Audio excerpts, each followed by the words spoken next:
তো আমি কোনোদিনও বাংলাদেশি সিনেমা দেখিনি। জাস্ট ইউটিউবে র্যান্ডমলি স্ক্রোল করতে করতে আমি তুফান সিনেমাটার টিজার দেখে নিয়েছিলাম। তো দেখার পরে ভেবেছিলাম যে এই সিনেমাটা যেভাবে বানানো হচ্ছে, যেভাবে গ্র্যান্ড স্কেলে বানানো হচ্ছে, সিনেমাটা যা লুক অ্যান্ড ফিল, তো আমি আগ্রহী ছিলাম এটা ট্রেলার দেখার জন্য।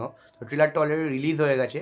আর ট্রেলারটা দেখার পরে আমি সত্যি থ্যাংক গড, তো ভগবান, যে আমি এই সিনেমাটার টিজারটা দেখেছিলাম, যার ফলে আমার আগ্রহ বেড়েছিল। তো সত্যি বলতে ট্রেলারটা দেখার পরে মনে হলো যে এই সিনেমাটা হলে গিয়ে দেখতেই হবে। যেভাবে ট্রেলারে শুরুতে শাকিব খানকে যেভাবে ডিসক্রাইব করা হচ্ছে অ্যাজ আ রাক্ষস হিসাবে, সেখানেই বোঝা যায় কোনো তখন কোনো ক্যারেক্টার না তখনই বেড়ে যায় যখন আদার সাইড একটা তাকে ডিসক্রাইব করবে এরকম একটা ব্রুটাল কিছুতে। তো দেখেই মনে হচ্ছে কীরকম ব্রুটাল হবে ক্যারেক্টারটা। এখানে শাকিব খানের দুটো লুক হতে চলেছে। একটা ইয়াং এজের, হয়তো তার যিনি আছেন তিনি হয়তো মারা যাবেন তার লাভার, তারপরে তিনি এরম চরিত্রে আসবেন। বাট এখানে চঞ্চল চৌধুরী ক্যারেক্টারটা দেখতে হবে, উনি তো ফাটাফাটি সিআইডি ভূমিকায় আছেন। তো মাফিয়া আর সিআইডির এই যে সংঘর্ষ, সেটা কিন্তু দেখার জন্য আমি অপেক্ষায় রইলাম।